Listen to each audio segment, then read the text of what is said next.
je suis en train d'afficher à Villefranche-de-Lauragais et je rencontre monsieur qui est qui paléontologue. est paléontologue et complètement fan de Naurouz. Il va nous expliquer pourquoi. Mais parce que le seuil de Naurouz, il a cette particularité d'être à la fois du tertiaire et du quaternaire.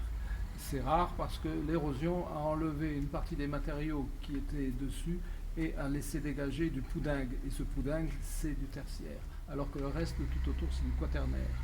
Donc le texte qui parle de cela, il est sur les deux panonceaux qui sont aux portes pour aller voir cette fameuse colonne de Riquet.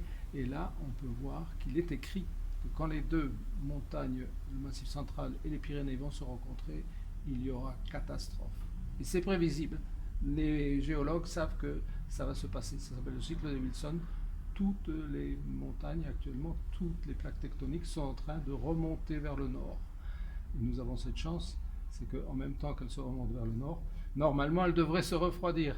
Mais par notre pollution, par le CO2 que nous amenons, eh bien nous sommes en train de le réchauffer. Je préfère vivre où il fait chaud.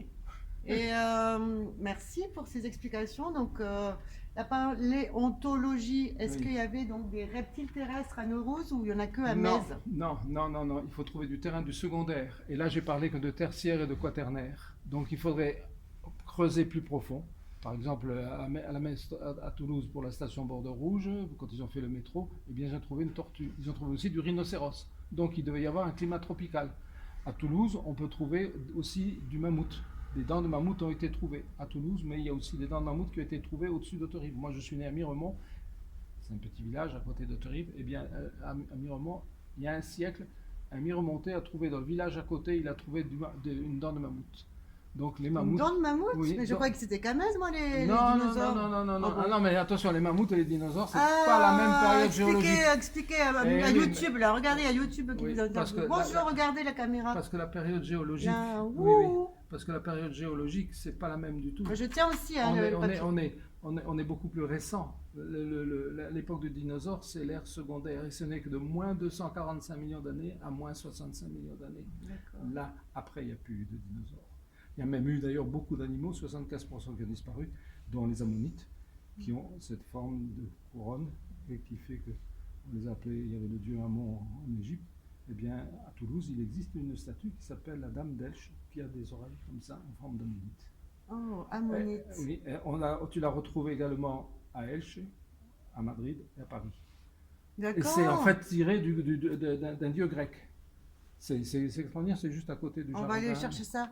Et pour nous donner envie d'en savoir un peu plus, est-ce qu'on pourrait te voir le 3 octobre à Naurouz? Alors, je vais tenter, je vais tout faire pour y être. Je resterai peut-être pas très tard le soir parce que il faut que je charge ma voiture pour mon exposition du 5 et 6 octobre au phare à Tournefeuille. Je suis celui qui fait la paléontologie.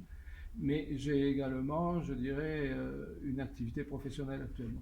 Donc, peut-être que je suis libre à 17h. On regardera ton agenda quand on a... Voilà. Et dernière question, comment tu dirais qu'ils sont les habitants du Lauragais? Alors, je vais te dire, les habitants du Lauragais... Regarde la caméra, ils t'écoutent là. Oui, les habitants du Lauragais, ils ont perdu quelque chose. Ils ont perdu la curiosité de la nature. Ah Parce bon? que si c'est pour aller acheter dans les hypermarchés alors qu'ils pourraient produire eux sur place, c'est vrai qu'ils n'ont pas une très bonne terre. On a pu faire le pastel parce que c'était une terre qui avait besoin... Pays de cocagne. Voilà, pays de cocagne. Mais à Saint-Félix-le-Château, ils font quelque chose de magnifique, la halle. Et puis, d'ailleurs, là, il y a encore un brocanteur qui a les deux carrosses de Déodat de Séverac à vendre. Oui. Le carrosse? Oui, le carrosse, le Déodat de Séverac. Non, n'en dites pas plus parce que peut-être qu'on va l'acheter pour le spectacle.